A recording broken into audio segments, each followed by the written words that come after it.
Hi, I'm Kirsten McGregor, and this is my first time using LinkedIn Live. I don't even know if it is actually going live.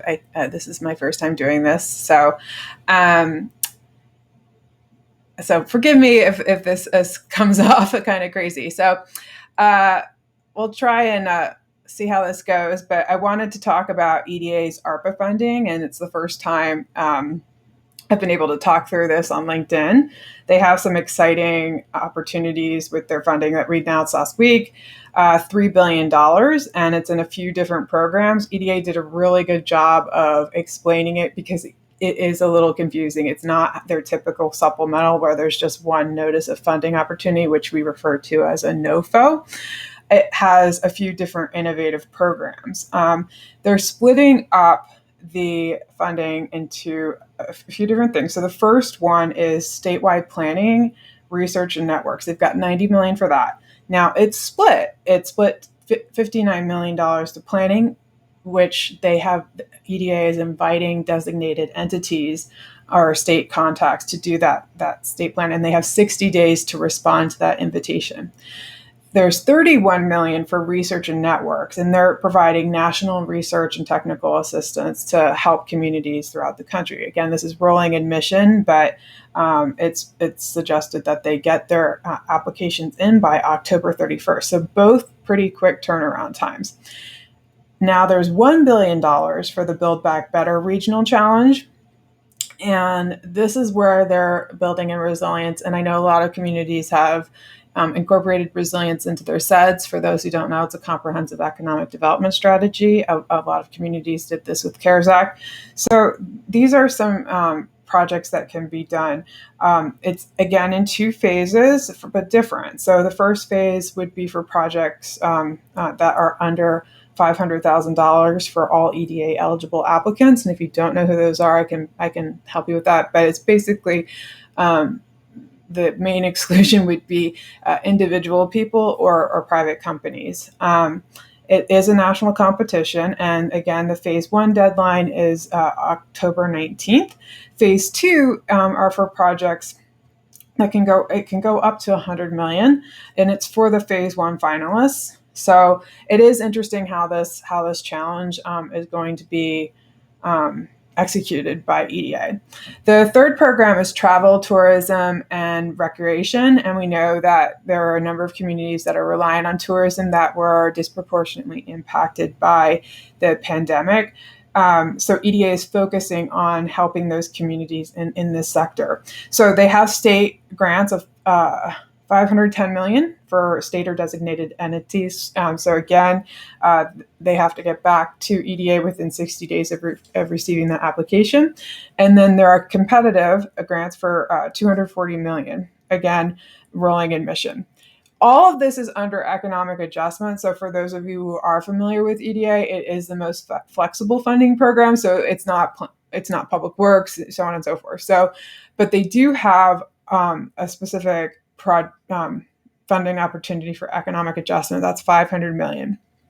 Of that, they have a commitment that they announced too, $200 million for coal communities, which if you're interested in that, I was interested to see how they actually are working with those communities, because there's also another allocation for that as well.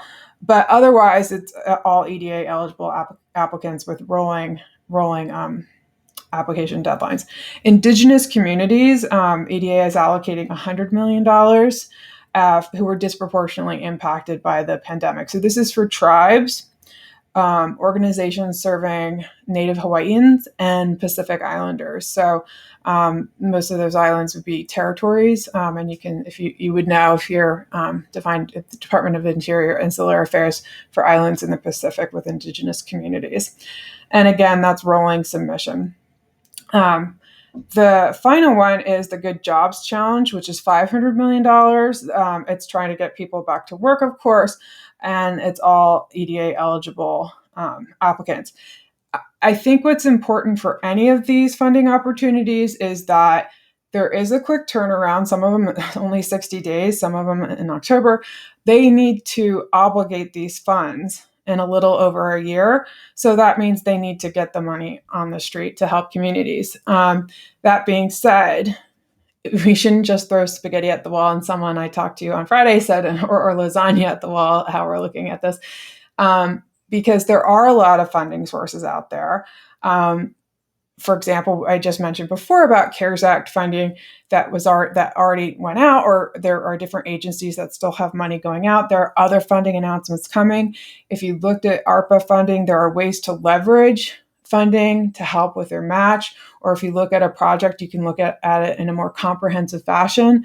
You really don't want to mess up the opportunity to leverage all the different funding that's out there, but also not, because there is a sense of urgency too, but be thoughtful about it, because this is unprecedented funding for different projects. Like, for example, workforce, we know that there are other programs out there that could complement this. So being strategic about how you're going to do that. And of course, if you have a project that could fall into different NOFOs, notice of funding opportunities, I believe that that's going to be something that's encouraged as well. So for example, if there's a planning component or a workforce component in addition to an infrastructure component, there are email addresses specific to each funding opportunity for EDA, and they've created some one-pagers to help with this. But understanding that a lot of these communities are dealing with other federal agency ARPA funding as well. We know that the Treasury money has come through directly to some communities or through their own state treasury, depending on their size, as well as HUD CDBG money for ARPA is out on the street as well. And there are some pending announcements from other federal agencies. Again, if we're talking about resilient planning, we need to keep our eyes out for that. So anyway, this is my first LinkedIn Live.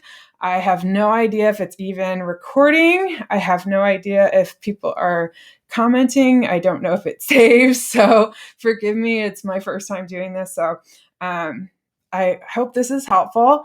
Please let me know. I don't even know if it lets you do comments or how that works. But again, reach out to me. You can in LinkedIn here, or my website is SAGAX Associates, SAGAX Associates.com.